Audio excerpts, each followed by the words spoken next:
Hey yo, what's up guys? Jade here, known as Batman. I am here to share my knowledge on my own understanding and according. So welcome to our new episode na nag-video no. So for the past month guro wala no update because ga-continue gyud ako study about sa web development no. So karon is akong baton is mag-import ta og files sa ato ang existing nga files nga MySQL database.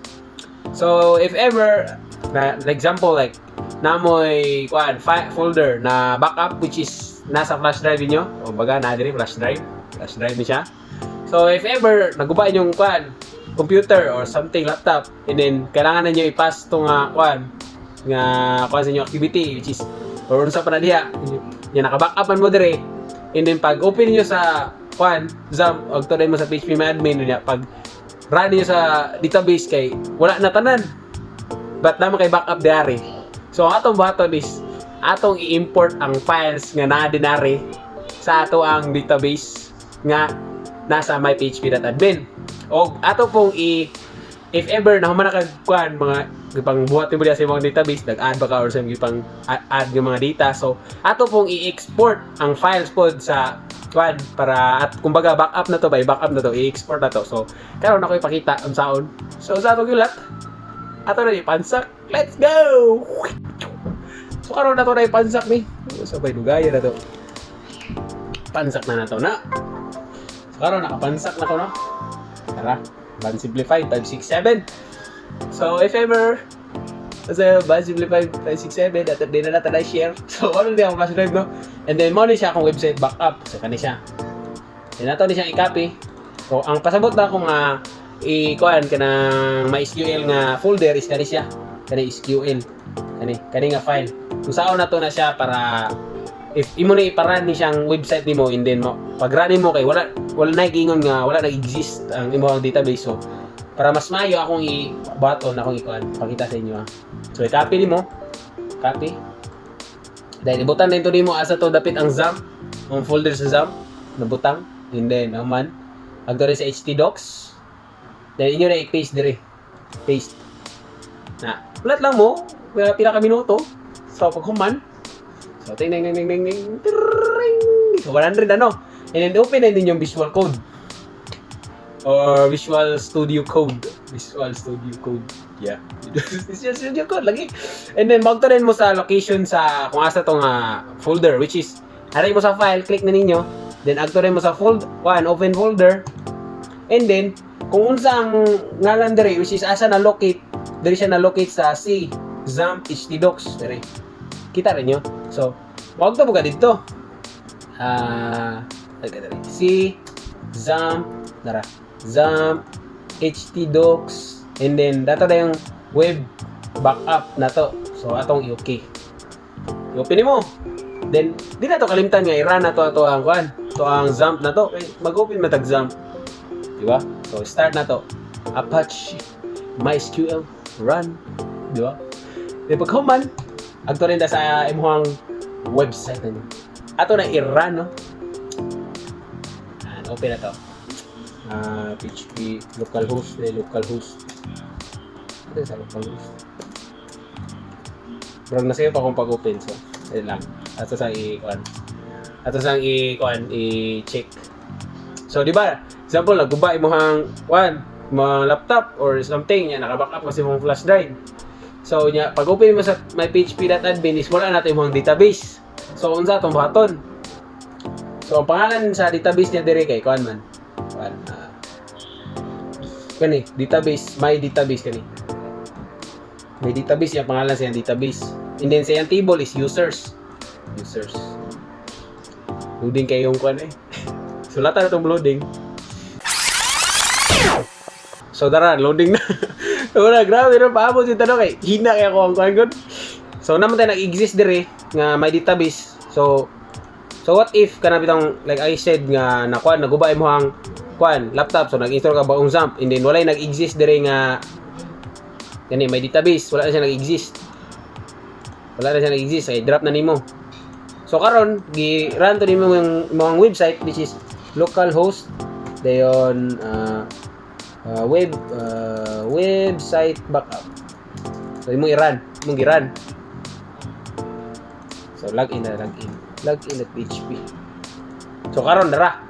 So wala ta dili ta magto dito sa index. Ari ta diri sa login kay mag-login pa magkadaan kay magbuhat ka account. So da dire.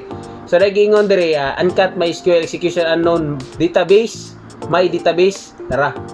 Nagkuan baka na mura siya karag error na construct localhost root object sensitive parameter din my database which is wala siya nagkuan ba kung in short ani wala nag-exist ang kuan ba ang imong database na siya nagproblema daw sa db.php on line 3. So unsa man ang db.php na dire sa line 3. So nagka-error daw ni siya ning line 3 nimo.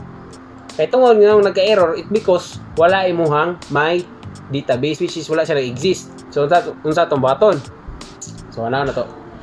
Ato ka dito sa imong kuan, imong database php.admin and then i-kuan ka agturin ka sa to ka sa new.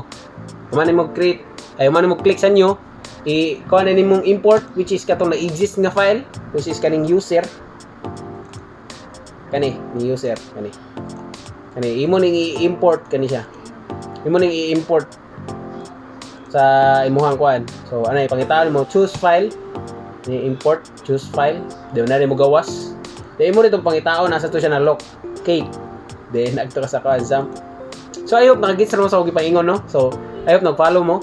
And then pag human ari sa XAMPP, ari sa htdocs, then kato ding website which is katong backup ninyo, website backup, then kaning users. So pag click nimo na gawas ni siya dire user.sql. So mao na siya dire pag import nimo magka-error ni siya. Magka-error. Pero magka-error man siya. It because wala nag-exist ang my database which is mag-create ta og database. Dili na siya bugana kung imo i-import dito. Mag-create sa kadaan, di ba? Ano ba? Create sa daan. Ay dili kailangan mag-exist man siya daan ang imong database. Ay day na siya mukuan. My database. So tanang natog sakto ba to ang pangalan? My database. Kuno siyang i-copy. Copy. Ayun. Ari na diri. Sakto ba ni? Atong i-control paste.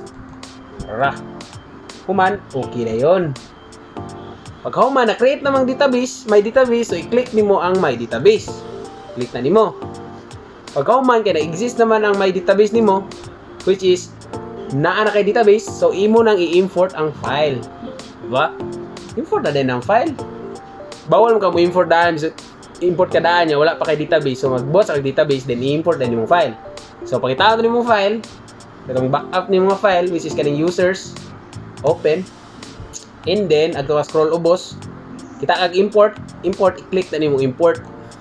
Tawa, ang sabi tabo, ganiya kay error man to no. Tawa. Bang! Okay na siya. So my database, na naka-database, and then iyang users which is iyang table, click na nimo. Dayon nadiri ang imong ipambutang nga mga data which is data dire username, password, email. Diba? So, pag run na atong kani, ato ni i-reload which is gaganihan nag-error man kay wala daw nag-exist. Nada error sa line 3 daw which is ang nasa line 3 nimo sa db.php is kani siya imuhang location sa imuhang database. Diba? Kani siya kani nga pagka kuan napa may lahi-lahi nga pamagi ani but kanila atong gigamit kay local man ta. So karon ato to i-reload. Oh, di ba na? Di ba? Dara na yun. So pwede na ka mag type diha or login kay which is na mga country account. So admin then password. So tama na password 123. So login. Oh, nakalagin na kasi mga website. If ato sa login, if wala kay kuan account, which is create register. Diba? Wala. Then so mag-create ka which is create tag ngalan ban. Then password kay kuan 54321. So Gmail na to. Register ato. Di ba? Wala may kuan dire, ban. Then 54 kuan, tayo sa 1 then dire kay Navi Edge then gmail.com. Pag reload mo ani, ara na yun, di ba? Kita niyo? So, pag human is example daghan na kag account nga na-create, kay nagdaghan naman kag gibuhat na kuan, gilagin nga account or gi-create nga account. So kung saan na pag-export para i-backup nimo, tara export tapad sa import export. Oh. Ma-download na din na siya. Ma-download na din na imong files nga kuan. Ani, may database nimo, ma-download na siya. So unsa imong ipangalan? Pwede nimo pangalan nimo gwapo ba ka diha or unsa may pangalan? So ato lang ipangalan is users lang gyapon. Users lang gyapon. Tara, export. Ano siya? Scroll export. Click. Diba? Download na din siya. Command, agturing ka sa files.